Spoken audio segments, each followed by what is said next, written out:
Welcome to the Prospect Warehouse Podcast. This is your host, Tim Kanak. You can find me on X at Fantasy Aceball. And today we're talking about the Boston Red Sox. So who better to bring in to talk about the Red Sox than Eric Cross? So we got Eric Cross here at Eric Cross MLB and all over the place, all over the internet. Everybody knows Eric Cross.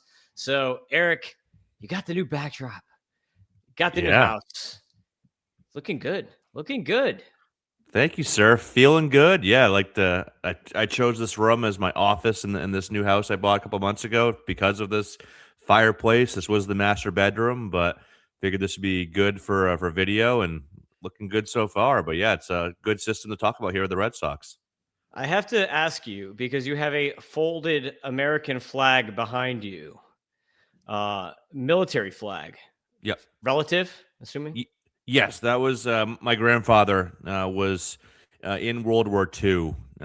He went all over the place. Actually, on the couch in my office, I actually just found when I was going through some boxes the other day looking for our Christmas stockings. I found his old duffel bag, knapsack that they would take around with them everywhere, and he wrote down everywhere he went. Over in China, Panama Canal, all these places he was stationed. Back in the war in the 40s, which is a kind of a really, really cool thing. It's about 1943. So yeah, that was my grandfather, and when he passed in 2003, we waited till my grandmother also passed in 2012 to have the joint military funeral, and they did that. They gave it to my uncle, his the oldest son first. Then he knew how close I was, so he gave it to me.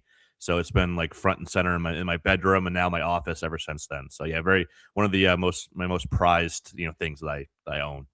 That's awesome. I love that. So my grandfather also fought in World War II, and my dad is hoarding everything. He will not share. He's like nobody gets this until I die. He's like too bad. SOL until I die. So he has a samurai sword, which is really what I want, and my dad is like, I'm going to give your brother the samurai sword, I think, and then I'll give you the guns and stuff like that because you're the shooter out of the two of you. And I'm like, I don't care about these old guns that you need gunpowder to shoot. You've got to get I'm not going to do that whole thing. So I'm like, right. Just give me the samurai sword. I do not care about any of that other stuff. Give me the sword. That's the coolest thing. So yeah, that's pretty sweet. That'd be cool to have. Yes. And yeah. Until I get a letter from someone who's like, that's my family sword. You please return that. And then you're guilt tripped into returning that at some point. Right. But I will not disclose any of the symbols on the sword so that I don't get guilted into having to return it. I will go that route. So we're talking Red Sox here. We got top 20 Red Sox prospects and number 20 in the system for me. And I guess I should preface this whole thing by saying that I did not include Marcelo Mayer because number one, I'm just sick of talking about him. He's been around forever. He should have graduated at this point, except he got hurt. And it's oh, come on. Do you really have to get hurt and ruin this graduation for us? So we're just not talking about him. He's not included on this list. So anybody who's going to listen and they're like, where was Marcelo Mayer? Is like what's going on with Tim? Mayer didn't make the top 20. What? So that's what's up. That's just what's happening. So even though when we did the tool shed pod, he was eligible because it kept it simple. KISS, 50 innings pitched, 130 at bats. Keep it simple, stupid, and it's easy for everybody. But not doing that on this one. I was just so tired of trying to figure out the service time. So there'd be some guys who are like, well, I think he's at 45, but maybe he's at 44. I'm like, it was just such a pain in the butt. I'm like, all right, the 130 and 50 is so simple. Just go, check Baseball Reference, Fangraphs, Savant, whatever. Very easily accessible in dozens of spots. Like, all right, boom, they're at 130 at bats. Boom, you're off. There's no service time. And then guys like Dalton Rushing, for an example, graduated from service time 2 months before they even got to their 130 because they're playing so sporadically. So I was like, you know what? I'm just going to throw up the 45. And there's, some of those players like Meyer end up being on the fence and eligible in mine, but not eligible in other spots. So there's a little bit of gray area, but it was just so much easier. Yeah, that's the move with the draft, I think. But I write my articles and I'm doing my prospect rankings. So I'm going to pick and choose who I want, who I don't want to talk about anymore. So top 20, number 20 is Dorian Soto. He's very far away, 17-year-old switch hitting shortstop from the Dominican Summer League, and basically like didn't really do much damage this last year, but he did hit for a good average, 307, 362, 428 slash for Soto. Only 2 bombs, 1 stolen base. Hasn't really shown game power yet, but he is supposed to have pretty good exit velocities.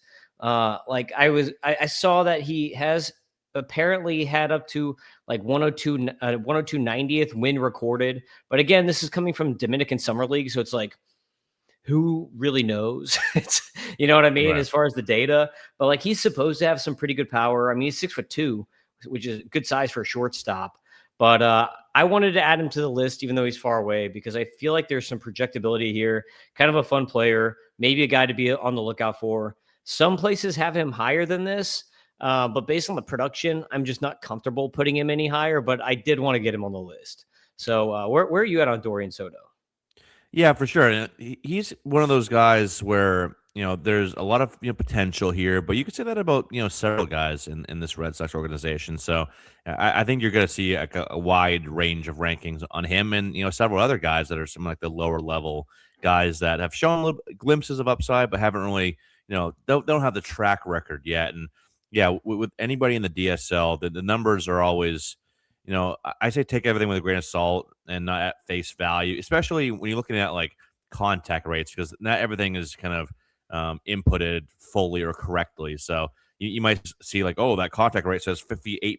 It's not really that. So it's you kind of take everything with a grain of salt. But yeah, no, he had a solid showing in the DSL last year. Hit 307, 362 OBP. Like you mentioned, not a lot of game power yet, but has that really like impressive projectable frame where he's already kind of one of those bigger bodied shortstops, but still has some more room, I think, to add some bulk. So I think you could really see that game power take off in the next year or two. I mean, he's still only 17. He won't even be 18 until middle of February. So still very young. Comes stateside. Some complex ball, maybe even some low A at some point this upcoming summer. But he's one where I think he could really shoot up rankings. Like, if we were to fast forward 12 months from now, doing this again for 2027, wouldn't surprise me if we're like, oh, Soto's number 6 now or something in the system. Like that potential is there. I've heard, a lot of positive reports from, people that cover the Red Sox, and I've seen him live. So everything's been positive so far. It's just very small track record, but he's definitely kind of like one to kind of follow because he could really pop this upcoming year. Yeah, and I guess I should also preface that the Red Sox organization, this top 20 list has probably had the most movement of any organization. Like in the last like calendar year, I feel like this has had the most names moving on off to different teams all over the place of like any organization. They've just been Yeah. trading prospects left and right, promoting guys super fast, which is fun. It's a ton of fun, but there's a ton of movement on this list, like way more than most organizations. Like Preller is like next is probably like number 2. Like anytime the Padres get guys, those guys are moving somewhere. But tons of movement on this list. So number 19 is Yalan Cespedes. This is a guy that I was very, very interested in like a year ago at this time. Kind of a rough year. I'm going to bring up his F scores here real quick. So a 110 power, 102 hit, 94 discipline, 105 speed. So pretty solid F scores besides the plate skills here. A 118 age adjusted WRC plus because he was at A ball the whole year, didn't move up. I thought, Eric, that after how he like completely dominated the Dominican Summer League and Complex League last year, I thought he was just going to be a fast mover and be one of these guys who has no problems. But I don't know. He struggled a little bit. Like it wasn't a bad year by any means. 227 batting average, but he had a 269 BABIP. So it's like obviously like some of that had to do with luck. Contact rates were kind of right in line with what he was doing before. So it's not like he was hitting the ball less or anything like that. He did walk less and strike out a little bit more, but that's to be expected from a prospect as they go up levels. But 10 bombs, 11 steals. It's not like it was a bad year. even the batted ball profile was pretty solid, like 25% line drive rate, only a 32% ground ball rate. So like nothing crazy, concerning as far as the batted ball profile. Maybe he pulls it a little too much. Like 60% pull rate is pretty crazy. That's Yep. that's maybe like I like air pull, but that's like a little too pulley. Like that's Yep. going a little too far that way. But he's a 5'8", but he does hit the ball up to 110-mile-per-hour EVs. So like he does get into some power as a small guy. So Cespedes, I'm just curious, where are you at on him right now? Like, are you up on him, down on him, kind of like just keeping him in the same spot? Like, what do you think about his year this year?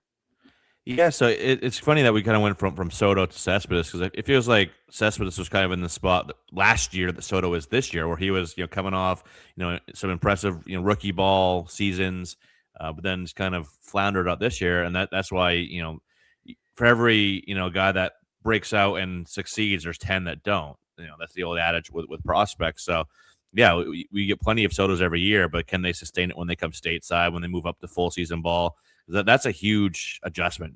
Just coming stateside, obviously, new country and everything, but then going from playing, the shorter, 2-month or whatever seasons to the full 4 or 5 month seasons, that's a big adjustment. And, Cespedes is one where, I have dropped him down my rankings, but I'm far from like out on Cespedes. I'm not, yeah, I'm giving him a little bit of a pass just because he was still very young for the level he was at. I mean, he was 19 in low A, but there are some warts like you mentioned. The one thing I was going to go right to was that pull rate that you mentioned because we love the pull air rate, especially they have it on Savant over the last year or two now.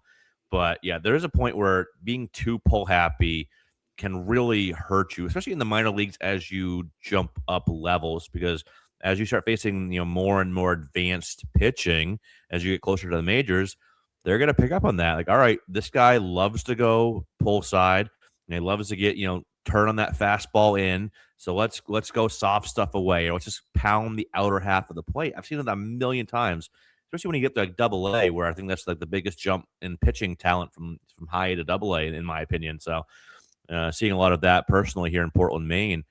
You see a lot of that, and that's when the guys really struggle and they need to adjust. I mean, I think there's plenty of talent there. You mentioned, the raw power is still, pretty impressive for his age, but given that he's not, a great defender, not a bad defender, but, he's definitely a bat first guy and not like, a super quick middle infielder either. So that bat is really going to have to carry him. And I still think that there's plenty of good there. Contact skills are decent. Still has that power projection. So he's a guy that I could easily see bouncing back and having a much better 2026. So yeah, it's way too soon to be out on him or anything like that. But yeah, he did have to take a little bit of a tumble down rankings, admittedly so, given where he was, going into the year and how he performed this past year. But still a guy to keep an eye on him without question. Yeah, for sure. Number 18 is a guy who's playing in the outfield, playing first base. Kind of weird because he's playing like in center field and then also at first. You don't really see that too often. But it's Justin Gonzalez, and he's in high A now. He got promoted to high A, was performing a lot better in low A. 18 years old, big dude, 6'4", 210 pounds. F scores love him. 101 power, 105 hit, 106 discipline, 105 speed. So really good F scores. The age adjusted WRC plus is 151. So all the metrics that we have at MLB Data Warehouse really love him. 111 extra base hit plus. The weird thing is for him is that just like even with this big size and big power, he didn't get into a lot of power this year. Only 4 home runs. That's because he's hitting the ball on the ground a ton. Like a 57% ground ball rate on the season, 67 at high A is just way too many ground balls. But he does hit the crap out of the ball. He's had 113 max EV. He's had some 110 EVs. So like he hits the ball really hard for a young guy, for an 18-year-old who made it all the way to high A, we must say. So like that's really great. But the ground ball rates right now are just a little bit Jordan Walker-ish. So like I like it. Like I like him, but I'm not ready to make him like a top 10 guy. I'm not ready to like put the crown on him at this point in time. But there's a lot here to like with Justin Gonzalez. Oh, absolutely. I think he's one of the most intriguing players in this entire Red Sox system. Like you just look at him, some of the video on him, and like you mentioned, he has been playing some center field, but he really just kind of has that feel of a good corner outfielder. I mean, a lot of power, both in terms of the bat and the arm. He's got a really good arm, cannon for an arm, really. So I do think he ends up kind of moving off of center over to one of the corners. I mean, I can see that arm playing well, patrolling right field. That spacious right field in Fenway. If he's still with the Red Sox, he's still a few years away. Probably doesn't even debut to 2028 or something like that. But yeah, there's a lot to like here. I've heard a lot of positive things about him, and that power. Even though, like you mentioned, his we talk about the pull air rate. His pull ground rate. That doesn't sound right whatsoever. But like you mentioned, his high ground ball rate and a high pull rate. I mean, pull rate was well over 50%, and the ground ball rate, as you mentioned, was damn near 60%. So yeah, it's kind of hard to hit the ball, get that home run total up when you're just pounding everything, to your pulse out on the ground and it's grounding out so often. But just the fact that he does already show, super high EVs. He's showing, pretty solid contact abilities as well. Like he's far from, an all or nothing, kind of power guy. There's some solid contact abilities there as well. Kept the K rate very much in check. Over 400 play appearances, only struck out about 16% of the time, and a solid 9.5% walk rate too. So yeah, I think hopefully he can kind of start get to that pull side, like air power a bit more, elevate more. It's easier said than done. I mean, people think it's like an easy thing. It's not, but he's so far away. So much development left where there's time. It's not like he has to correct it by next season. And he can still work on it over the next couple of years before he gets up to closer to the majors. But yeah, there's a lot of upside here. Like him and Soto, kind of like the two really, two of the fun, buzzier, low level guys in the system that hopefully at least one of them pop. As me being a Red Sox fan, I'd love to see these guys pop off and become like the next wave of top prospects for the Red Sox. They have that potential. But yeah, like really good corner power hitting outfielder. That's kind of like what he projects as. So hopefully he can take that step forward and start getting the ball in the air a little bit more next season. Yep. Number 17 is a pitcher I like a lot. He got hurt, and I'm not really sure like where he currently stands just because of minor league injuries. It is 17 Jojo Ingracia, who projects maybe as a reliever because of the injuries. He missed a lot of 2024 from an elbow injury. This year it was a shoulder injury, but I don't know, like, did he get surgery? Like, is he better now? Like, what happened? He only made 4 appearances this year, but in 4, I guess it was not starts. I guess they were piggybacks. He pitched 17 innings, so he's pitching, 4 innings each time out, but at 27.4 K minus walk rate. So he does have good stuff, like, in pretty good command, but it's like, will this dude ever stay healthy? He is a smaller guy. So he's a 6'1", 170 lefty, as you can see if you're watching on the YouTube or on X Vision. But pretty nasty stuff for JoJo. Gotta love the name too, JoJo Ingracia. But it's like, will he stay healthy? Because the stuff we've seen so far is really good. And if he is healthy, because he's 23 now, like probably reliever, maybe really good high leverage reliever if he can actually keep it together. But where are you at on JoJo? Yeah, Gracia, he kind of there's a big cluster of like, arms in this system where they've shown some intrigue in for one reason or another, but there's so many guys that have just missed so much time. And then another one that we'll talk about later, in this episode that it's just hard to get a good gauge on them because you don't really have a lot of data or a lot of bigger track record to go off of. Like you mentioned, he made he pitched 4 appearances this year, 17 innings, had 58 and a third last year. This is a guy that was drafted in 2023. So we're now, right around 2.5 or so years, from when he was drafted, and we have 75 and a third innings to go off of. Granted, he's been pretty darn good in those 75 innings. He's been getting a lot of ground balls, a lot of strikeouts. Had a K rate 33.9% last year and batting average against of 175. So, it was even better, almost a 40% K rate in low A in 2024, but it's hard to really take much from such a small sample size. But, the one thing with Ingracia, I from what I've seen on him, like you mentioned, there's pretty solid command and control here. And the secondaries are pretty solid, He kind of goes with 3 or 4 secondaries at times, but primarily, cutter, sweeper, changeup. They're all kind of similar velocity, though. They're all kind of like in that mid, like 84 to 87, 88 range. They kind of can blend together velocity wise at times, but very good movement profiles on those. And he can miss bats, but this the fastball. It's at least from what I've seen. I haven't seen him live yet. Hopefully, I'll maybe get to see him in Double A this year. But just the video I have seen on Ingracia, the fastball just it's not bad, but it's just kind of underwhelming, kind of bland. Doesn't really do much for me. So, kind of got to wonder how that fastball plays. As he kind of gets in up to higher levels, doing Double A, Triple A, closer to the majors, but. Definitely a guy where if he can, we've seen it before. We like Connolly Early's fastball didn't really do much for me, a year or two ago. So I'm not saying he's gonna be, pop off like Early did, but we've seen fastballs improve, and Red Sox obviously have a great, development system, especially on the pitching side. How much they've done on that side the last half decade or so. So he's one where he's a good system to improve that fastball, and if he does, I think you can see him really rise up rankings this year. Yeah, I think so too. Just the health, if he can do that and just being healthy, those are the keys. Number 16 is the second rounder from the Red Sox in 2025, Henry Godbout. He is infamous or famous or whatever for his hit tool. So 309 batting average in college, 8 bombs, 6 steals. But in his small sample size with the Red Sox this year, 13 games, he hit 341, 473, 477. Kind of profiles is like your Jacob Wilson-y type, Luis Arias type guy, like really hit oriented. 85% contact rate is pretty sick. 18% walk rate with a 10% K rate. So walking more than he's striking out. The main thing for him is like how much damage is he actually going to create? Like 8 home runs with a metal bat. It's like, okay, what is that over a full course of an MLB season? 10 maybe. If he can hit, I feel like if he can get to 12 or 15 home runs, this is a really nice fantasy player. If he's under that, it's like points leagues, or if you need batting average. But the thing is, the hit tool is so good, he's probably going to be a major leaguer.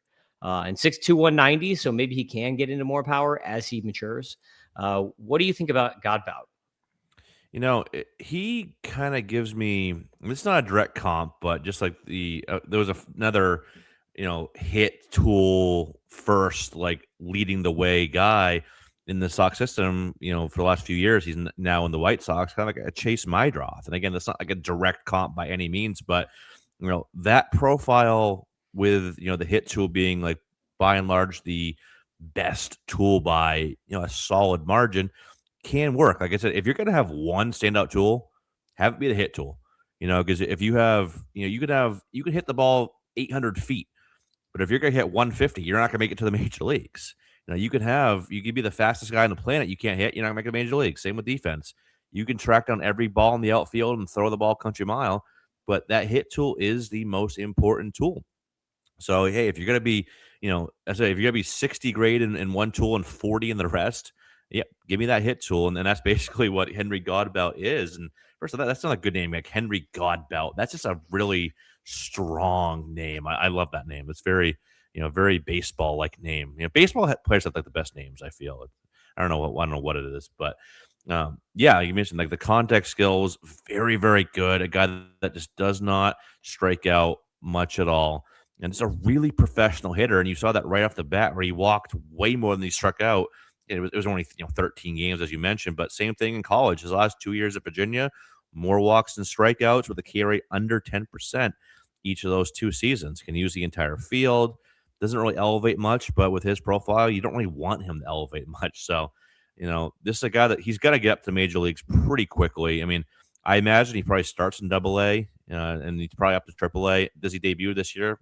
Maybe not. Maybe not. But I think by early 2027, he's knocking on the door to Boston, where he fits long term with all the other players in this system, especially in that infield. Who knows? But yeah, I think you said it best. This is a major league bat, and one that should get there quickly. A high floor guy, but when you look at fantasy focused rankings, yeah, he's a guy that doesn't really rank super high because you're running like, all right, is he just 10 home runs? Does he even give me 10 steals. Like he wasn't a guy that ran much in college either. So kind of limited in that power speed that we covet so much in fantasy. But this guy's going to hit. This guy's going to give you a good average. He's going to give you a good OBP. So it's really format dependent. But I think you'll see a wide range of rankings on him depending on, fantasy versus real life. And then within the fantasy world, format to format, you're going to see, I think, a wide range of rankings. You always do with this profile. But yeah, the bat is maybe one of the most advanced bats in this entire system. Yeah, think maybe like a Thomas Sajazi type fantasy profile, I guess. Yeah. Where like coming off the bench, playing multiple positions, getting hits, but not a lot of power, not a lot of speed, and not full playing time, maybe. Number 15, Fraley Encarnacion. This is a dude. He's actually a third baseman. I don't know why I got shortstop there. I guess I typoed it. He did play one game at shortstop back in 2024. So there we go. But Fraley Encarnacion, I had to look this guy up to see if he was related to any of the other Encarnacion MLB players, and I could not find any relation. But this dude smashes the ball. He has posted, apparently, right? We don't have this in like logged in StatCast data or whatever, but apparently he's hit a 120 mile per hour hit before. And then he has logged a 117.2 home run. So that's like definitely in the books. So this guy has some massive power, but besides that, it's kind of a mess of a profile, really. He did Fraley, and by the way, you spell Fraley Freili. Fraley did have 18 home runs this season as a 20-year-old at high A, reached high A, was way better at A-ball. Once he got to high A, struggled big time, but he did have, a 242 BABIP at high A. So like maybe we give him a little bit of a break for that, especially age to level, but he's running 70% contact rates. So you almost have like your Christian Encarnacion Strand type profile here with Fraley. But you know what? If you can hit the ball 120 miles per hour or even 117, if that is the real max, then you should probably be in fantasy talk because that is exciting. So what do you think about Fraley? First off, why is it? Maybe I'm missing someone, but it feels like every like notable Encarnacion player we've had has been like a big power guy. I'm trying to think if there's been like any of like the lighter hitting middle infield, like high average guys with the last name Encarnacion. It feels like every one of them, Edwin Encarnacion, Christian Encarnacion, Strand, Fraley. It's like they're all power hitting like corner infield types. I think I don't know, maybe it's just a weird coincidence, but yeah, no, he's another one that kind of fits in like that potential next wave of potential top 5 or top 8 prospects for this Red Sox team. If the development kind of goes according to plan next year. And I think a lot of that comes down to the approach because we've seen, the bat, when he makes contact, the bat is really good. The contact skills have been a little on the lower side, like, generally in the, upper 60% range, kind of just around 70%, give or take, and kind of higher swinging strike rates as well. But raw power there for days, like easy plus power guy and runs a little bit too, not a burner by any means. But definitely, it shows the ability to, steal some bags and be aggressive when he does get on the base path. But you mentioned, like, there's just a lot of aggression there. Walk rate was pretty low. Really has been low for a while now. It was fine in DSL 3 years ago. But since then, it's been really like, basically that 5 to 6% range. So he's a guy that, while he still hit, 18 home runs last year, that's solid in 114 games. He's one where I think a little bit more patience could do him a lot of good, and just kind of letting those pitches come to him that he can really do damage on because he has a higher swing rate. But if he just shows a little bit more patience, waiting for those pitches that he can really do a lot of damage on, he's a guy that I wouldn't be surprised if he popped like 30 home runs between like high A and double A. In 2026, the power's there. As long as he can keep that contact rate above 70% or around 70%. Maybe he's never more than like a 240, 250 guy, best case scenario. But if he can keep it in that range with having the power that he has and maybe hopefully get, improve the on base abilities a little bit, there could be something here. We'll see. And this will be a really big year for him as he kind of transitions to double A, whether that be, right off the bat or later on in the summertime. But I think this would be a really telling year. Like, all right, is Encarnacion going to be something that could be a major league power source, or Is he going to be kind of another one of these dime a dozen, high power guys that just can't figure out the hit tool enough? So yeah, really intriguing guy. So I'll be really intrigued to see him when he does get up here at Double A, see what he can do against more advanced pitching. Yep. The F scores, by the way, give him a 108 power, 108 hit. An 86 discipline is quite atrocious.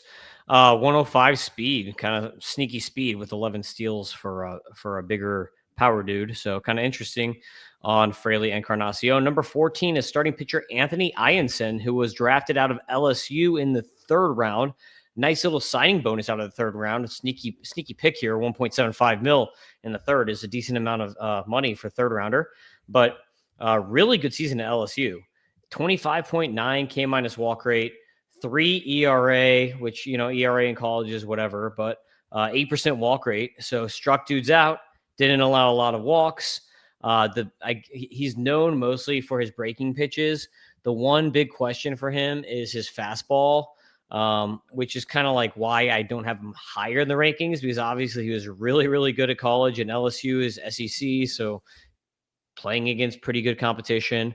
But if you don't have a good fastball, it makes things a little bit tougher. And it's not like it's the velocity. He throws, he can hit up to 98, but he's really living in the low 90s. But since he can hit 98, the thing is, if he adds on velocity consistently and gets up to more like 94, 95, 96 is where he's sitting, then that could completely change his outlook, I think, over time. What do you think about Anson? I'm going to throw some video up here of him. Yeah, no, he's really intriguing. When the Sox got him in the third round, he's one where I was like, all right, this is someone that they could really, kind of get into their system, get their hands on, so to speak, and kind of make him pop off as a prospect. Because like you mentioned, there are some good traits there. I mean, command and control, pretty solid. Maybe average to above average command and control guy. He has 2 good breakers, upper 70s curve, kind of low to mid 80s slider as well, and more. It's more of a your old school gyro slider as opposed to like the sweeper that's become so popular over the last handful of years. But both those can really miss bats. Just getting that fastball to a point where it's an impactful offering. If you improve that fastball, and the velocity is okay, like you mentioned, it's kind of mediocre velocity, at least for a righty these days. But if you can kind of maybe get a tick or two more there, improve the shape a little bit. It's not really the best shape either. Doesn't have like a ton of riding life to it. But if the Red Sox can kind of improve that fastball, get to go with those 2 breakers, I think you could really have something here. He also has a changeup as well, but that's like a distant kind of fourth offering. He really likes to go to those breakers. So it's a really good feel for spin.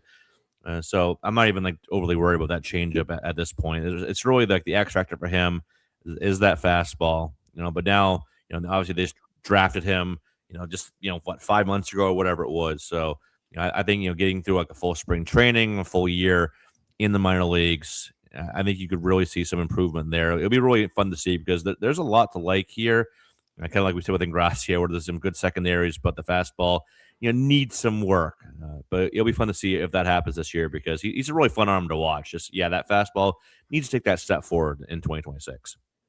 Yep, for sure. Number 13 is Miguel Blaze. Been around forever. I feel like he's been around for like 4 or 5 years, and he's still only 21 years old. But he did have a pretty nice year this year. So like kind of like a bit of a bounce back really season for him because he had a rough season. 2024, he had only 220. He did have 38 steals. But this year we had 14 bombs, 27 steals, still only hit 222. But he's been running pretty low BABIPs for whatever reason. I don't know if that's just like a natural thing for him to run bad BABIPs or if that's just like ill luck multiple seasons in a row.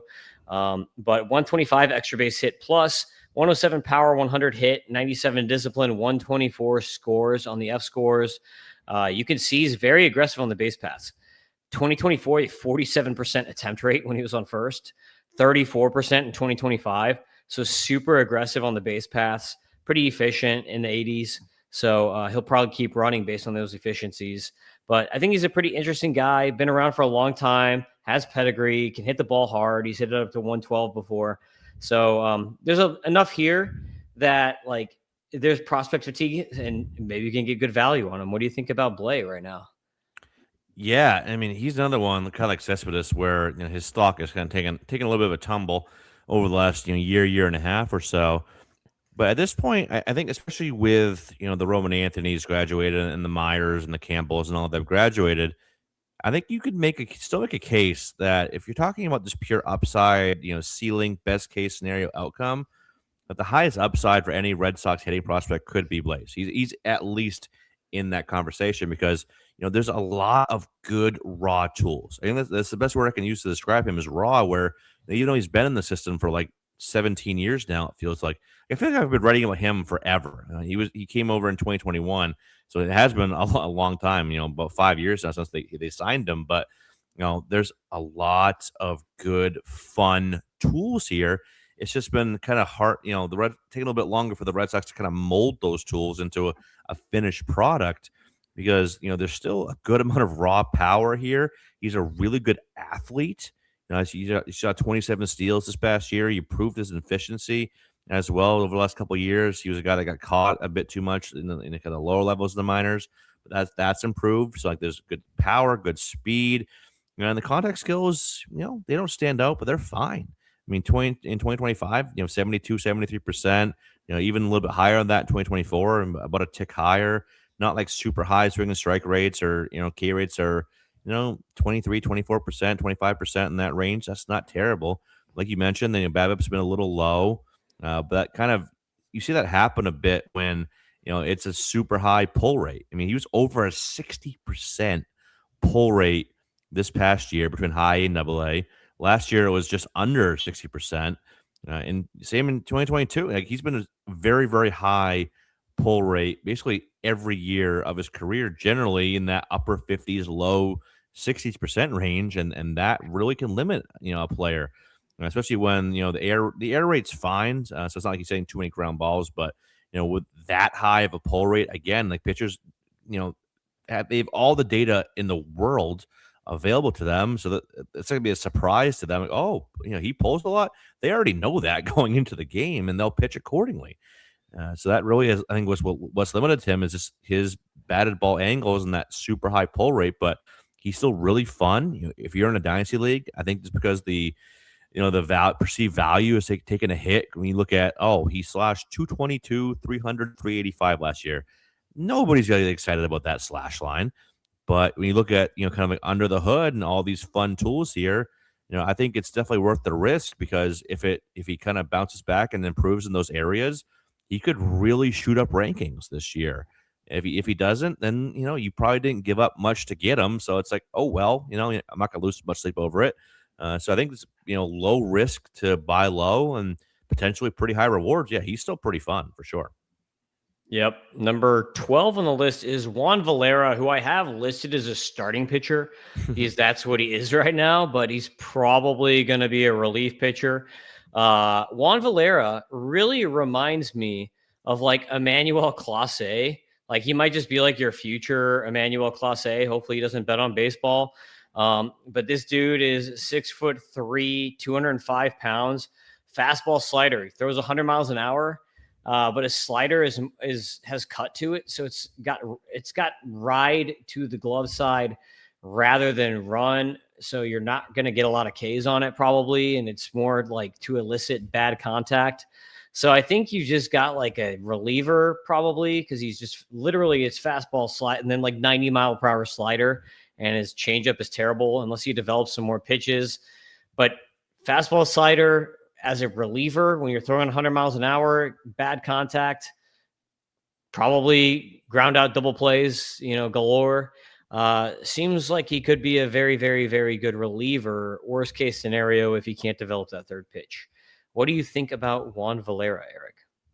Man, he's really fun. I mean, he's another just, example of how good this Sox system or the Sox organization has been in identifying and developing pitching talent, both in terms of the draft, acquiring guys via trade, and the international market as well. They've kind of hit on all three fronts. And Valera is, one of the more fun arms, I think, in all of baseball. I mean, you look at the velocity, the really big, strong frame, and the fact that he is just power, power, power, and a guy that does a pretty good job at limiting the walks too. I mean, it was definitely much higher last year when he was in the complex and in low A, especially in low A, the walk rate really ballooned there, but only 6% walk rate this past year. Not a huge sample size, but 38 innings is not it's not a tiny sample size either. So to have a 6% walk rate there is really fun. He just kind of got BABIP to death at times. That's why 5.45 ERA. Minor league ERA is basically useless. I mean, I won't say never look at it, but take it with a major, major grain of salt. And you really got to dig deeper. Like, all right, like the BABIP 359, that is incredibly high. Look at some of the ERA indicators. Xip was 3 on the nose. So there's really a lot that goes into a minor league ERA, especially one that's over 38 innings. But yeah, like you mentioned, a really fun arm. Power arm. You got that really hard slider in the low 90s. Like you mentioned, almost like it's not quite as hard as a Mizurowski slider, but those harder sliders don't really generate the higher whiff rates as like those like mid to upper 80s sliders or sweepers do. But we've seen a lot of players, a lot of pitchers make a living off that. And yeah, it might not turn out to be the super fun and sexy, like, 30% K rate or anything like that. But if it just generates a lot of weak contact, it's a lot of, weak hit ground balls or pop ups, that's still gonna get the job done. Even if it's not a high K rate guy, but this is a guy that I like him a lot, and I do think he can be a starter. I mean, the fact that if he was still walking, like 12, 13%, like he kind of was in 2024, I'd be a lot more concerned. And like you mentioned, there definitely is that concern about, what can he go with outside of those two, really good offerings? Can he develop enough to be a starter? But uh, I'll bank on the Red Sox kind of figuring out whether it's his changeup. That probably would be the most likely option for that third pitch. We'll see, but at least he doesn't walk a ton of guys. So I think there's still 50-50 whether he ends up bullpen or rotation. Regardless, I think he's gonna be a really fun arm. Just gotta figure out what that role is, but still very young. I don't even think he's 20 yet. I think he's still, yeah, he'll be 20. He won't even be 20 till middle part of May, so he'll even start the season at 19. But yeah, definitely one of the more fun, buzzy kind of projectable arms in this Red Sox system. Yeah, for sure. Way more fun than the next guy, but the next guy is super efficient. It is John Hollabetz, who came over in the Milwaukee Brewers trade that also brought over Joffrey Rodriguez, who we'll talk about next after this one. But John Hollabetz is basically a really great command and then kitchen sink arsenal. The main question for him, because he's been very successful. He's 22 years old in Double A. You see on the F scores a 96 stuff, but a 124 control. So really great control, because he's literally, his high mark this year was a 4% walk rate on the year, 5.1 at A ball. And then he got even better, 3.8 at high A and 3.6% walk rate at Double A. So just like flawless command here. But can he be crafty enough, because his arsenal is so mid? Can he be crafty enough to be a major league starter and get away with like he profiles as like a number 5 starter or something like that? But like sometimes, some of those guys will pop, and maybe he's Kyle Hendricks and is really good for, 5 or 10 years or whatever, just at like somehow, like beyond all bets, he's like throwing up 3 ERAs just because his command is that spot on. But that's the type of pitcher that Hollabetz is.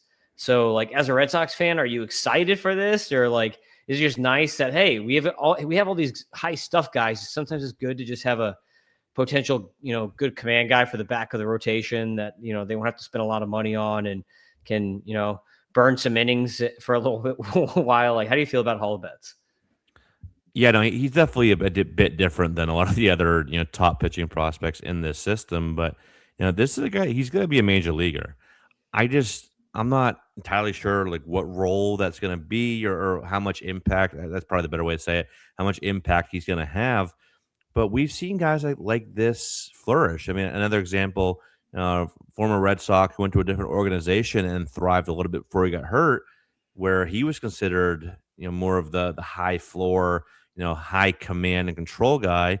That's Brendan Walter. I mean, Walter had a better breaking ball than I think Holubus does, but we've seen guys that aren't the most appealing to watch. Like, oh, this guy is not he's not like a super fun arm. He's not getting guys chasing outside the zone at a high clip or anything like that. But he knows how to pitch. The pitch ability, which is not something that you can really put a metric on or any stat on, but just you see guys like, all right, this guy just knows how to pitch. And yeah, he might not have the stuff of a Juan Valera or other names in this system, but he just knows how to get the job done, knows how to change the eye level of a hitter, change speeds, kind of sequence well, all that goes in the pitching. And like that pitching IQ with Holubitz is very high. I mean, again, he's going to be a major leaguer. Is he probably a number 5 or a swingman, or is it more of like an up and down AAA to major leagues guy? Probably, but this guy's going to pitch in the major leagues. I'm just not sure if he's the most appealing option for fantasy. It's one of those like real life versus fantasy guys. He has a lot of value to an MLB org as a guy that they know that he's going to be a major leaguer, but for in the fantasy world, he's probably not a guy you're looking at much right now. Yeah, he's got sneaky value in your new points leagues where you get points for not giving up home runs. That's that's like the classic league you want him in, is that type of league. Number 10 is Yafri Rodriguez, who also came over in the same trade. Has not been great so far with the Red Sox, but they have been very aggressive. He played at high A as a 19-year-old, so that may have like really kind of affected his development a little bit here on the back of the baseball card. Because he has a 259 BABIP with Boston on the year, but the hit tool is still good. A 79% contact rate for a kid, a couple of years young for the level.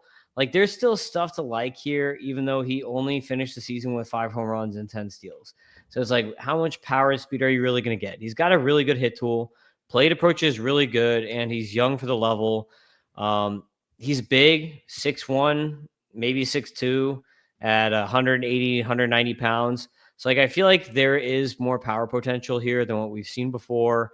But obviously, like, not the statistical season that you want to see when you brought him over in that trade, which was the Priester trade. So what do you think about Yafri? Like, how are you feeling right now as a Red Sox fan about Yafri Rodriguez, who you could see that scores 101 power, 102 hit, 104 discipline, 102 speed. So pretty mid across the board. But what we like there is that 143 age-adjusted WRC plus, because he is so young for that level.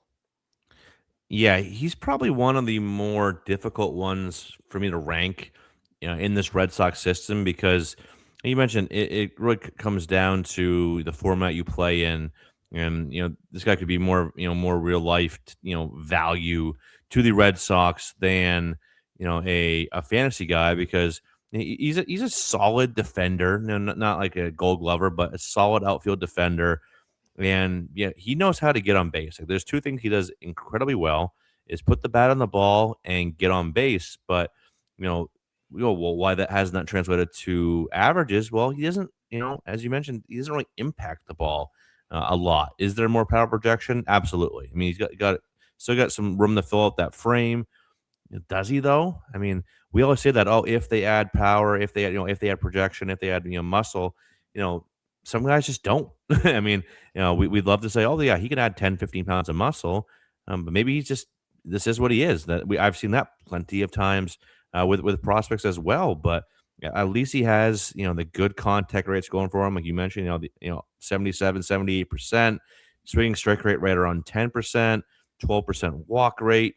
K rate around 19%, and he was still showing that in Boston, even though the slash line was, pretty bad in Boston. I mean, with a 90 WRC plus overall. But those are some, hit tool overall. You'll break it down to contact and approach.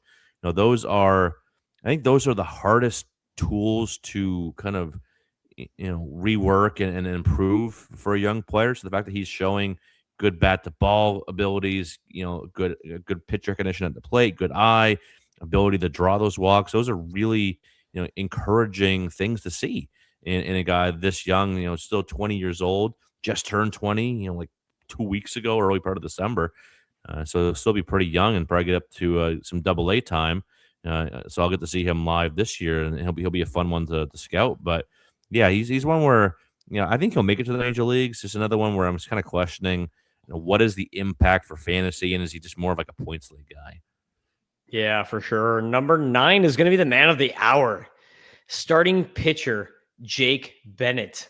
So we just had the trade the other day, Luis Prowlis for Jake Bennett. I was like, what are you doing here, Red Sox? Because Luis Prowlis, I love. He's a top 100 prospect for me. Jake Bennett, I don't even think was in my top 10 for the Nationals.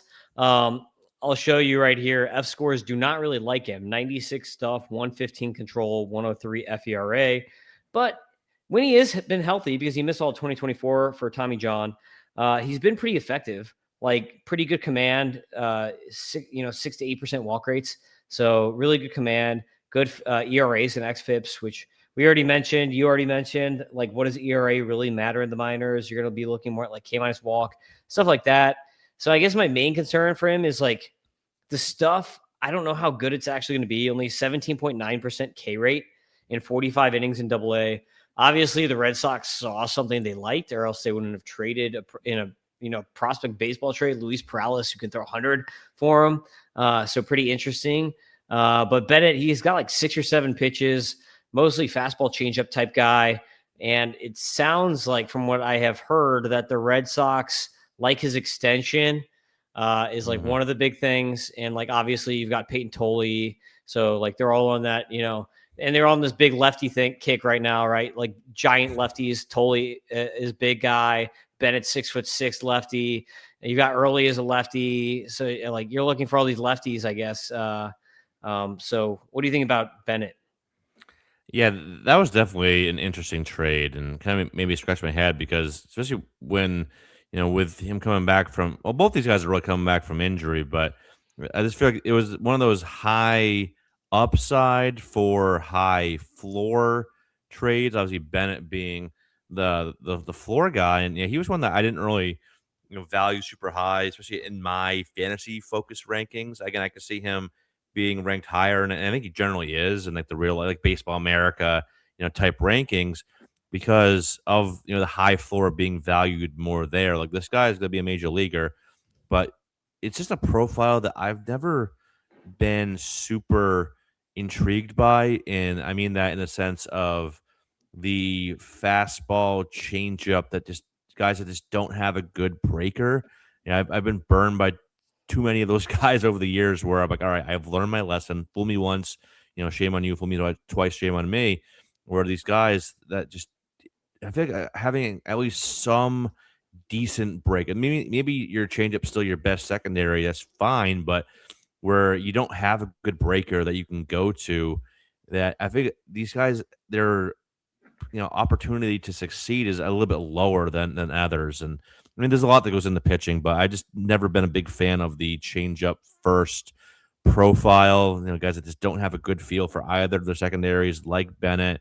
And he's got a slider, he's got a curveball. Neither one have been, that impressive, kind of like fringe average at best offering. So I'd feel a lot better about him if he, had at least one above average breaker. He doesn't. Fastball, as you mentioned, kind of middle of the road as well. So it's a good changeup. It's good command, but does that translate to a lot of strikeouts? I don't know. Generally doesn't. This type of profile. Maybe he bucks the trend, but yeah, I just don't think he's going to be a guy that is going to be one of those guys that really makes an impact for fantasy purposes. Yep, I agree. But this next guy I really, really like. It's number 8, Yoiker Fajardo. If you're looking to how to spell that name, good luck. No, for real, it's Yhoiker Fajardo, Fajardo. So Fajardo, I'm going to throw him up on the F scores here. Is really like an F score darling, especially an FERA, because he doesn't give up home runs. So 19.4 K minus walk rate, 72 innings.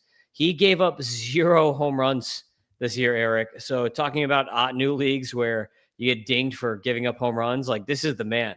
109 F stuff, 111 F control, 111 FERA. And that's all through all 2025, a 3.06 JAERA, which is basically Sierra from the minor leagues. So Fajardo, really fun player, throws a lot of strikes, doesn't give up dingers, gets enough Ks to be fantasy worthy. So Fajardo, really underrated arm, I think, in this pen or in this system. 19 years old still, only pitched an A ball last year. I hope he's a fast mover, like over 15% swinging strike rates. So like everything here looks really good. 2 fastballs, 2 sliders with a slider, and a sweeper, and a changeup. And change to kick change. Like all his pitches grid out as above average to potentially plus. So like really nice pitches for Fajardo. I think that this is the time to get him because once he gets to higher levels, like if he does this type of stuff in Double A, like he's going to be on top 100 lists, I think. So Fajardo, especially the way that the Red Sox are developing pitchers right now, that could be like the next guy that comes up with the Red Sox. What do you think about Fajardo? Yeah, no, he's the guy you really look at, outside of the guys that, obviously they drafted some good collegiate arms, but for guys that were already in the system before that 2025 draft, if you were to like to pick a breakout on the pitching side for this Red Sox org, I think Fajardo might be the biggest potential breakout, on that pitching side because there's so much to like here, and there was immediate buzz, in this org when they got him from the White Sox, a year ago or a year and a half ago, whenever that trade, I forget exactly when that trade was, but there was this just immediate like, oh yeah, this was a fun get, for the Red Sox, and when you see like that immediate kind of hype and that immediate excitement about a player, that's one you have to keep an eye on, and he's already been turning heads and kind of backing up, the reason why there was so much excitement on him to begin with. He mentioned that he had a pretty good year in the minor leagues. Even got up to low A as an 18-year-old, had an ERA under 3. XFIP right there as well. So there was no element of luck. He even had a pretty high BABIP actually. So maybe even was a little bit unlucky, or but he was pretty good all the way around.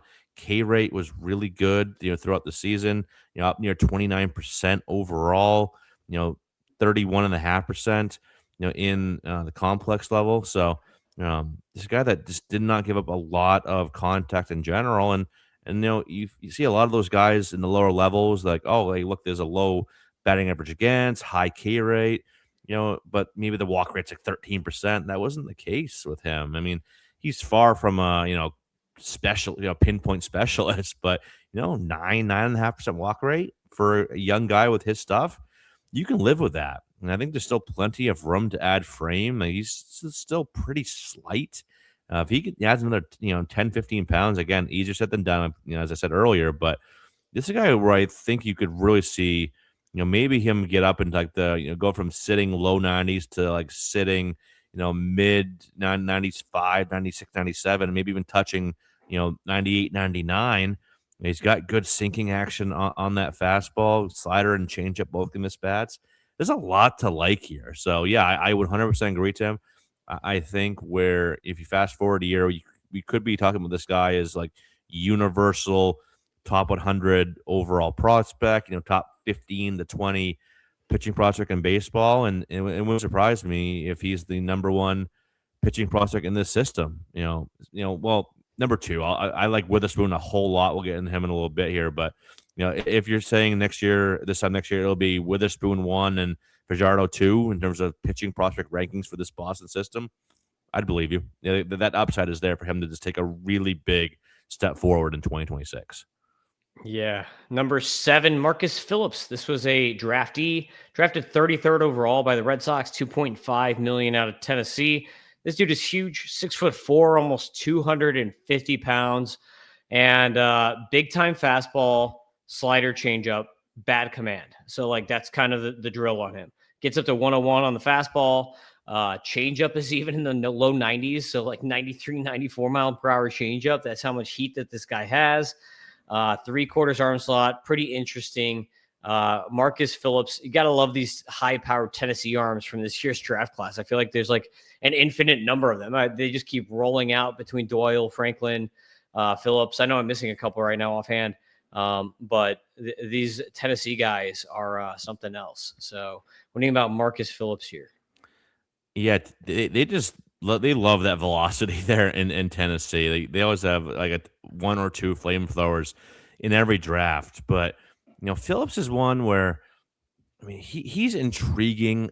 I'm just wondering if it's more like future reliever kind of intriguing. Like you mentioned, the walk rate, command and control, both below average right now, and hasn't really established a consistent third offering. He got away with being pretty fastball slider heavy in college because he was able to overpower hitters with the fastball and high spin slider. That was hard for collegiate hitters to pick up. So he didn't really need to go to the changeup too often. So I think that would be the real X factor, in terms of developing the changeup a bit more to at least being a serviceable third offering. Like I mentioned, I've said it before. Like I don't think you don't need to. I mean, it'd be great to have three above average pitches, but if you have two above average to plus offerings and just have like a serviceable changeup or just a serviceable third offering in general, that can still work. But can he get that changeup to that point?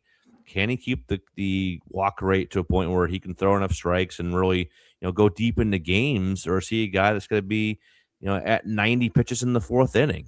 Those guys just aren't going to stick as starters long term, and whether they transition now or later on after a year or two in the bigs, you know that remains to be seen. But I do think if you ask me to, like, bet $100 my own money on bullpen or rotation for Phillips, I would say bullpen. But he's a really fun arm to the point where, like, all right, the Red Sox are obviously going to give him a chance to start this year and see if they can kind of work on some of those concerns that I just mentioned. So they'll give him a little bit of a leash here, and I don't think that transition is happening anytime soon. But I do think probably reliever down the road, but a really fun arm. But if he's going to the bullpen and he's more of like a setup guy, obviously he loses a lot of luster for fantasy. But it's a really fun arm just to see how it goes this year, and if the Red Sox can kind of get those red flags to the point where they're not so red. Yeah, exactly. Number 6 is middle infielder Mikey Romero, who has some proximity value here because he hit AAA already. And another name who's been around for a while here, but he's got pedigree, 21 years old. He'll be 22 for next year. Kind of an underrated season. 299, 452. Or sorry, 245, 299, 452 slash. So, on base rate wasn't great. A lot of Ks, not a lot of walks. So that's why he's got the 90 F score. But a 115 power, 102 hit, 95 speed. So he will steal a few bags here and there. But there's a decent hit tool here, 70% contact, 84% zone. He's still young, so there's still more time for that to develop. But what you really like with Romero is the 13% barrel rate, 91.2 average EV, 106.9 90th percentile EV, and 110.6 max EV. So, like, there's a lot of power here from a guy who is still pretty young, still developing from a middle infield standpoint, former first rounder. So I think if Mikey Romero can get toward like a below average to average hit tool, he's going to be a very interesting player. You see the age adjusted WRC plus too is a 161 with a 150 extra base hit plus. So the dude does damage from the middle infield spot, which is kind of rare for middle infielders. Like, sometimes you'll take that over your speedy middle infield types for fantasy. So I think that there's some value here with Mikey Romero. I think he's still fantasy relevant. Yeah, no, I think Romero is probably like the least talked about, top-ish prospect in the system right now, just because there's always been bigger names in Boston or more enticing names to talk about, whether it's the big guy, the Anthonys, the Myers, Campbells, etc., the Teals of the world, or if it's some of those lower level like the Fajardo types that are just the fun, low, buzzy guys. Romero's just kind of like just doing his thing and just flying under the radar for a while now. Like you mentioned, he's now knocking on the door to the major leagues. I mean, he had 45 games in AAA last year and 66 in AA. And he was fairly young, 21 for the level, and held his own. I mean, he's a bit aggressive. So I think that's one of his downfalls. But like you mentioned, the power is really impressive, and you wouldn't think so. Like you see Romero. I mean, he's not small per se, but he's not big either. Like you look at him, you're like, oh, 10, 12 homer guy. That's kind of like what like the eye test.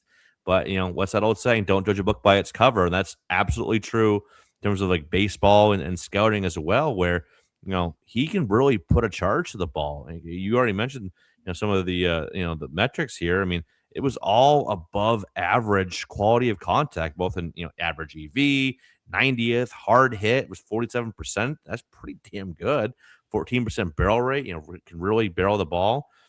So over a full year, maybe he's a 20, low 20s homer guy. But contact skills, kind of lag behind. He's power over a hit right now, and I mentioned a little bit aggressive. So not a guy that's going to be a high OBP guy unless he makes some tangible improvements in terms of how he approaches at the plate. But there definitely is some intrigue here. But it feels like he's one where he really could use a trade to another system, like trade him to Pittsburgh or whatever, Miami, where he could have a better chance to play. I just don't know where he fits into this Red Sox team long term. I know their infield's in flux right now, but they still have a lot of names, and you imagine they bring in somebody via trade and or free agency this year. We'll see. But I just feel like he's kind of the odd man out in this, like the long term infield picture for Boston. So I feel like he could be a guy that's included as like a fun little third piece in a trade, for to bring in a pitching or a Ketel Marte trade or whatever it ends up being. So maybe he gets that shot in another org. But if he does, yeah, I think there could be some value in deeper leagues if that power continues to translate.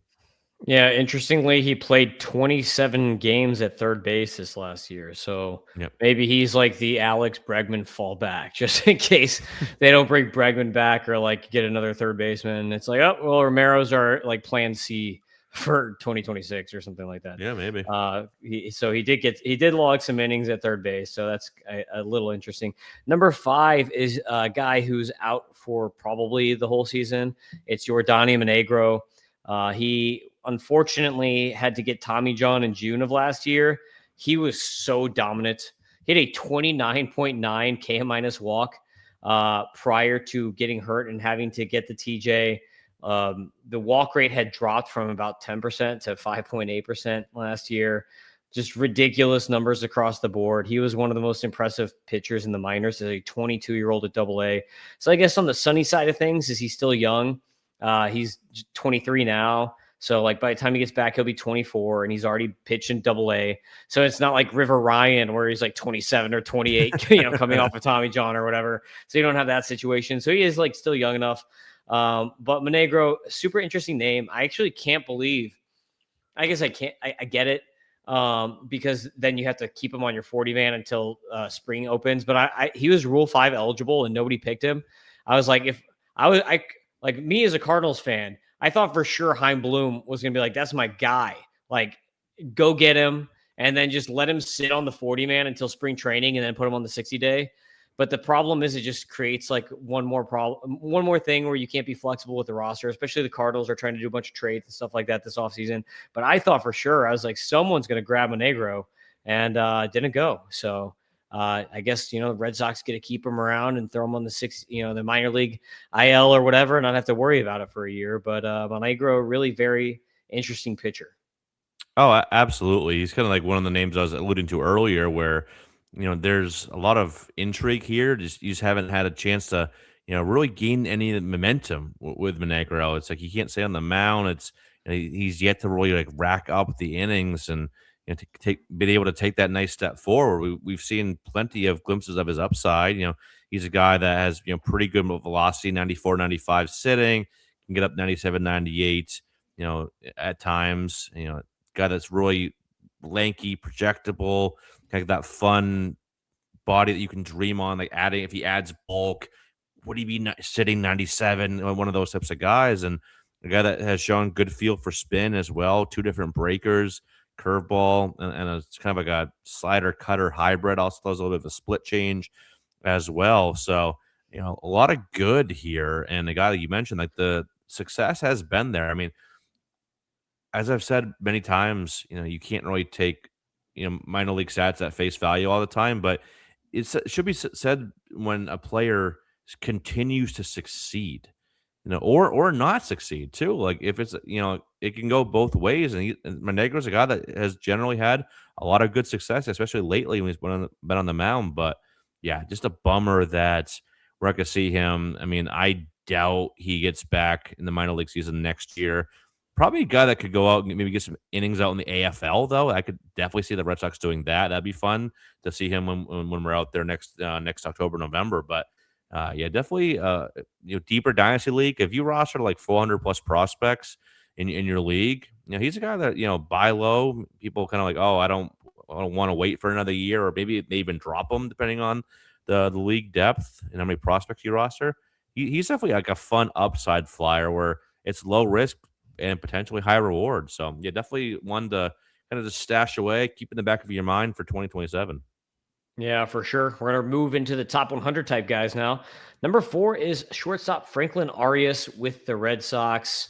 I was telling Eric, I actually bumped him back a little bit in my fantasy rankings just because I'm not really sure how much power he actually gets into eventually. I'm going to throw his F scores up here so we can follow along.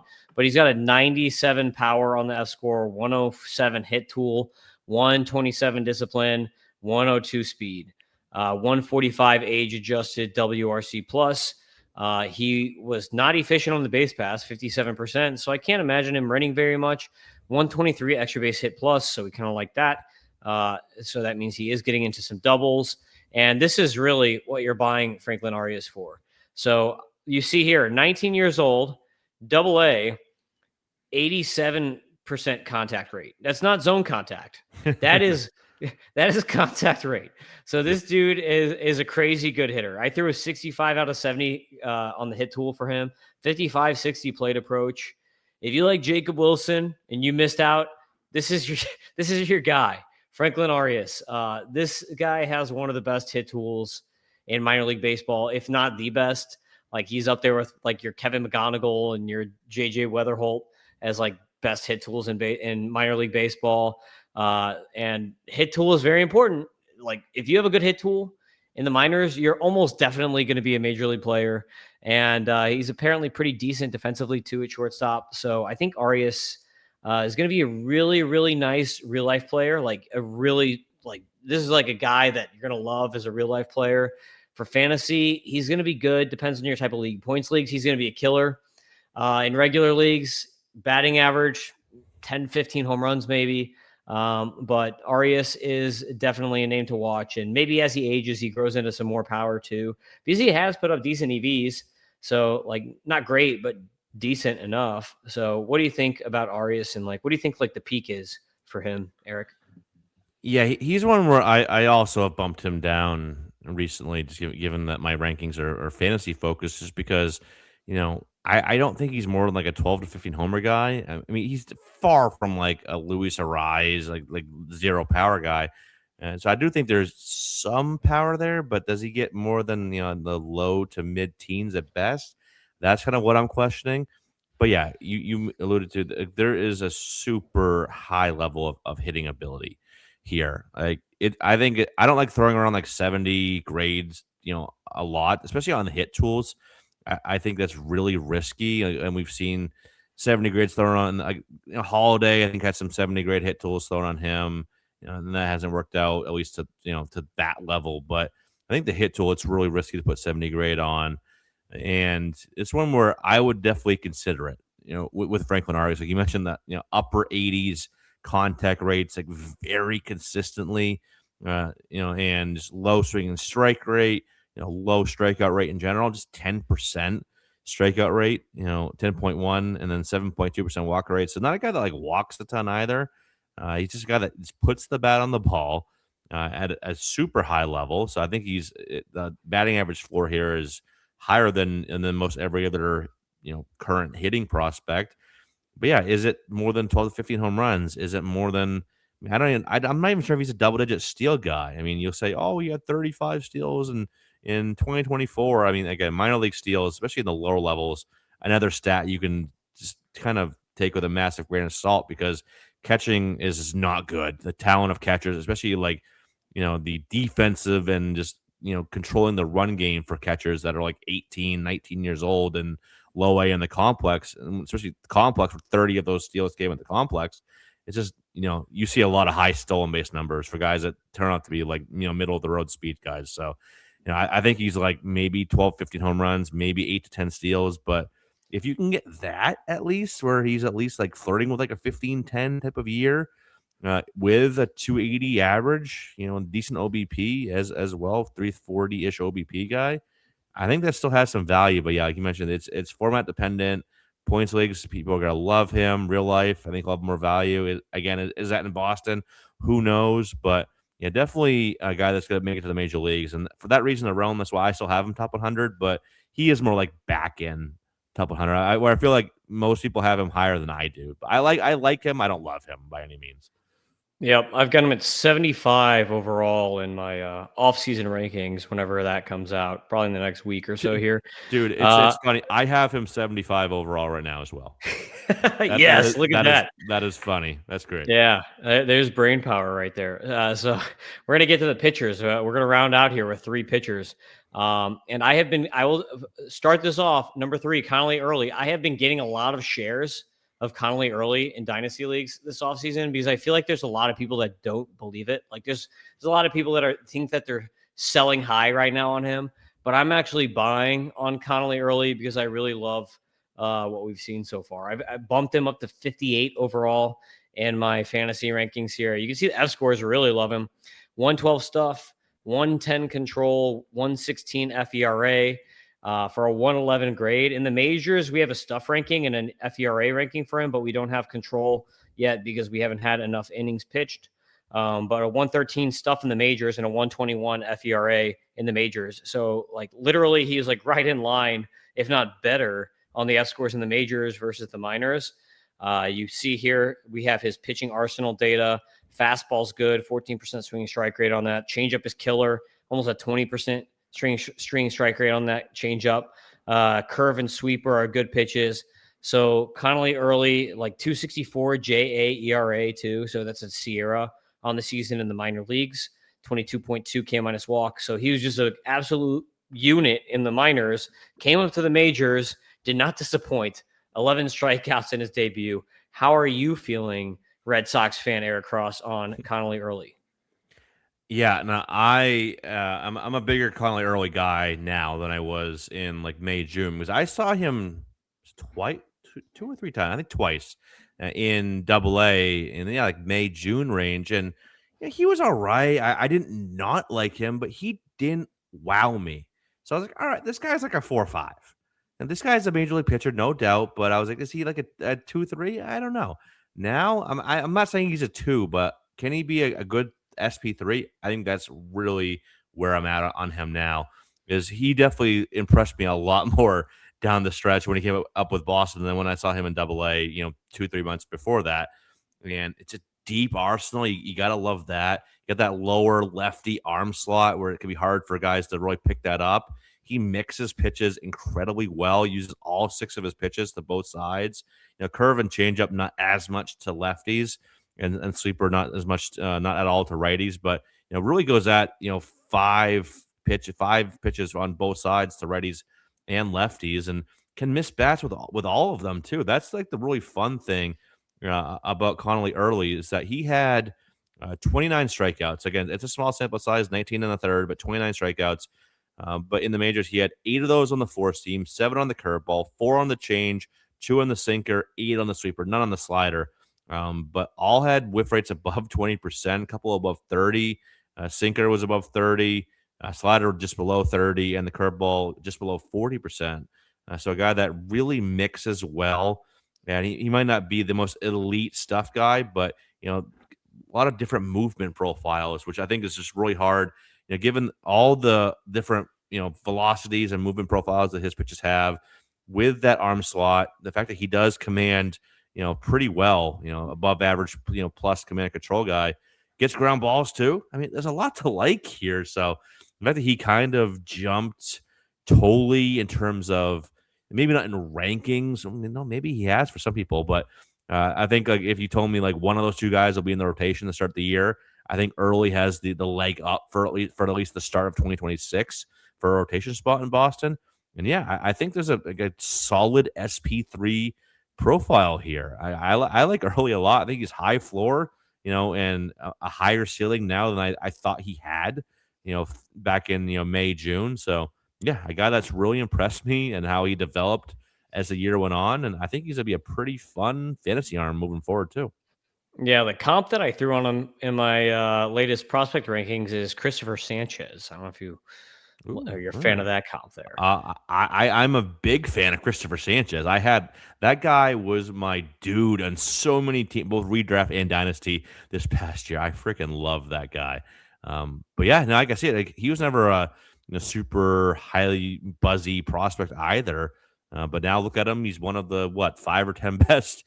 I say 10, one of the 10 best arms in baseball now. And who knows if that could be early's path? But yeah, I dig that a lot. Yeah. Number two on the list here is Kyson Witherspoon. I'm a huge Kyson Oh Witherspoon yeah. guy. Kyson Witherspoon, I got a 65 out of 65 on his fastball, 95 to 98. Slider, he throws in the high 80s, 60 out of 65 is my grade on that. He's got a cutter. I throw 55 on 60 on that. The fastball's got big time IVB. He's got a curve and a changeup too. Pretty good command, at least way better command than his brother.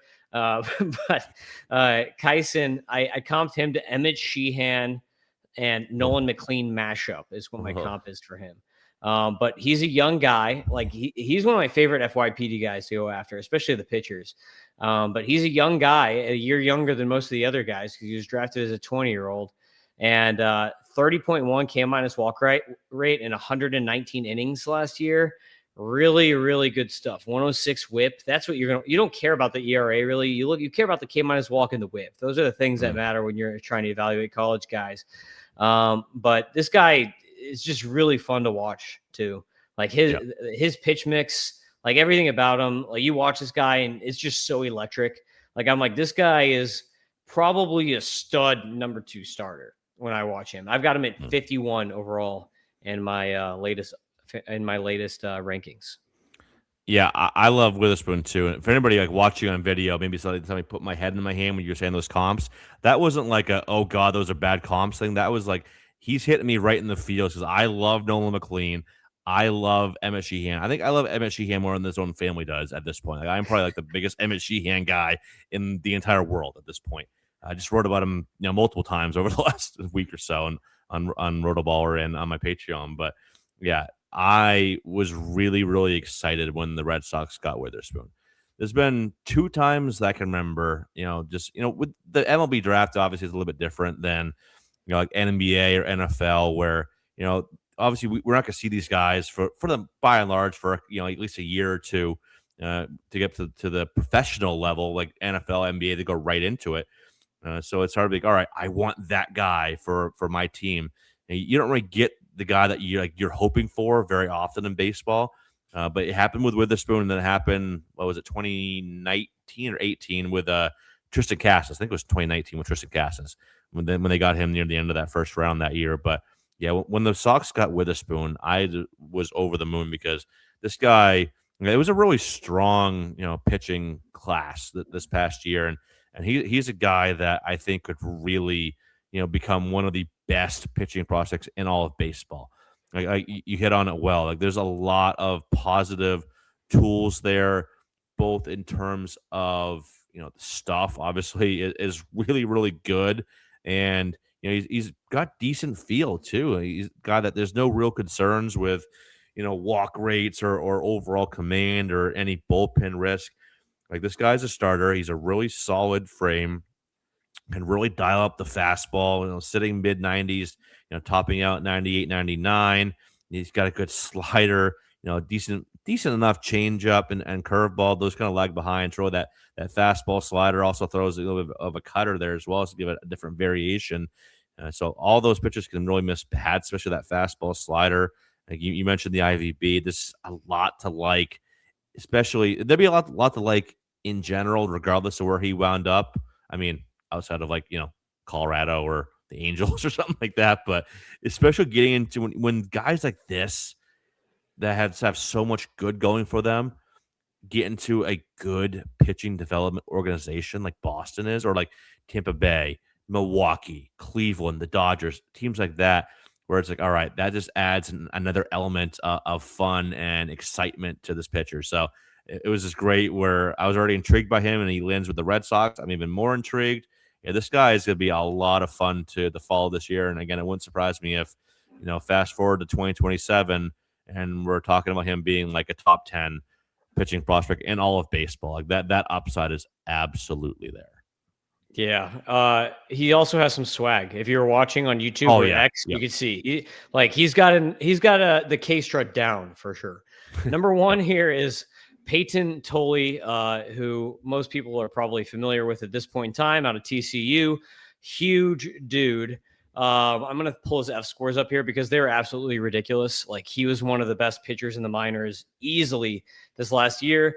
F scores absolutely adore him. Like, he is like top 3, 4, 5 guys in F scores for the minor leagues, but a 126 F stuff, which, just in case you're wondering, I think the top F stuff in all the minors was Sakura with like a 141. So he's pretty close.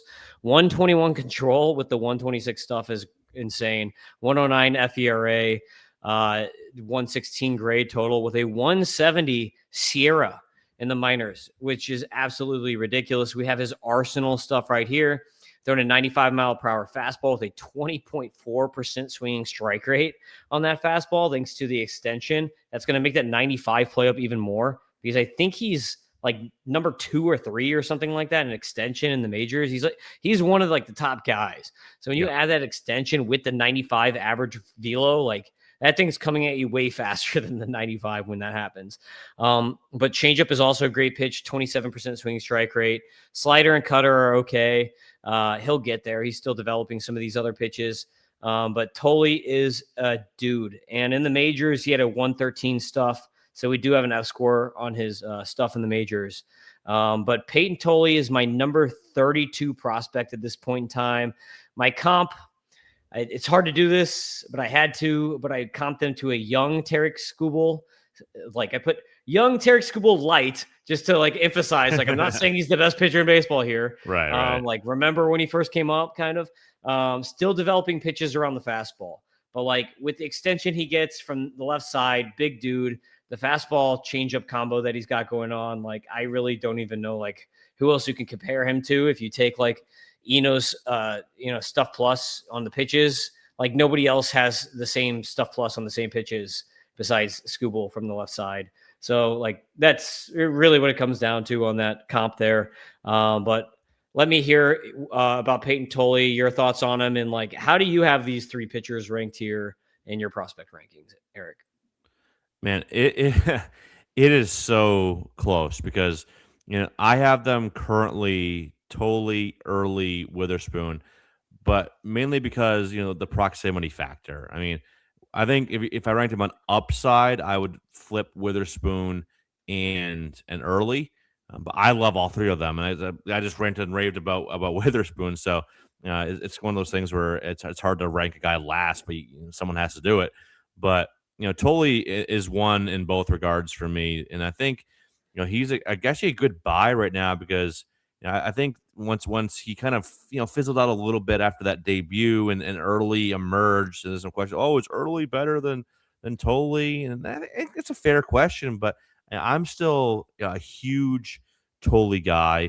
And just the fact that he now gets to kind of like learn from Garrett Crochet, another big 6'6", 245, 250-pound lefty who, primarily, is a fastball, cutter, slider, sweeper type of guy.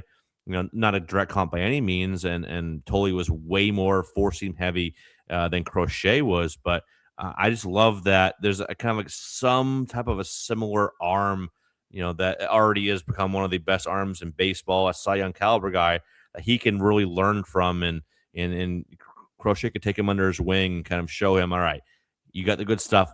Here's how you maximize it the best way. So that's really exciting that he gets to learn from Garrett Crochet. Obviously, in the good Red Sox system, there's a lot to like here. Yeah, he'll have to cut back the fastball usage a bit.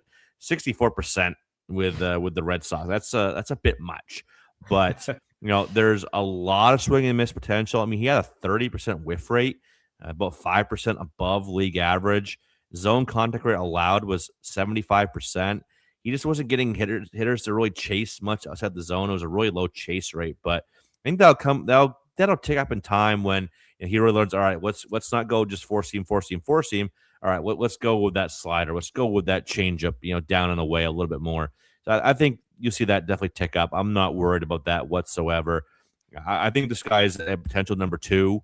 So that's really exciting because like the Red Sox, even if they don't bring in that, Joe Ryan, Freddie Peralta, Cole Reagans type to be the number 2, maybe, Tully emerges and is that 2, or maybe even earlier Witherspoon down the road. They have 3.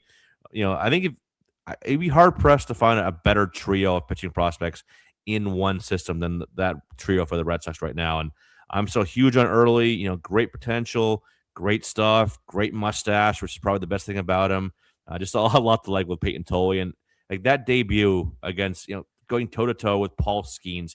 Yeah, the Pittsburgh lineup is absolute trash. I get it, but to go toe to toe with Paul Skeens in your debut, that's pretty tough no matter what the lineup is, that you're facing. And he had 8 Ks, in 5 innings, 2 earned, out-dueled Skeens.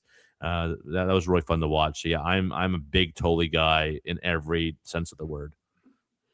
Yeah, so that's our top 20 prospects for the Red Sox, or at least mine anyway. Eric's probably quite a bit different, or a little bit different than some of these guys.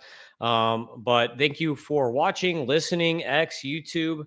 Follow Eric at Eric Cross MLB. Follow me at Fantasy Aceball. Eric, what else do you have got going on right now? I know you've got you're starting to ramp up for the preseason at this point in time, and you've got your series is starting to roll out with catchers coming. So what's going on over at the tool shed? Yeah, no, a lot. I almost love doing off-season content more than in-season content. In-season, which is still fun, but it kind of gets like, it's cut and dry. It's like this almost kind of like repetitive. But off-season, data is stagnant. It's not changing. We can slice and dice stuff. Really dive into team rankings and positional rankings, which is really fun to do. Kind of like, I like breaking rankings down instead of just like, all right, here's 500 names. It kind of gets overwhelming at times. So. Yeah, I've already been kind of writing up my positional rankings, both for Dynasty and prospects on my Patreon. Now I'm starting up the Tool Shed episodes, for the podcast. You'll be coming on, later on in the series. Looking forward to that, and got a lot of other great guests lined up. You got the Catcher Dynasty ranking, episode coming out on Friday. Got a great guest for that. So yeah, really fun time of year. Just love breaking down rankings and getting other people's perspectives. Like you mentioned, our rankings probably differ, but that's the fun of it. There's, it's fun to get different perspectives and kind of like compare and contrast rankings and have those discussions. And it's a really fun time of year. So yeah, hammering those out 2 a week, all the way up through, I think those go through like early February. So about a 2.5 month series here. And then they'll get us right in the spring training. So yeah, I think the dead of the offseason is starting to get behind us, and we're starting to really ramp up here. It's lovely time of year. That's right. Some people have lost. They're out of fantasy football. They're coming back to baseball. It's the prime time.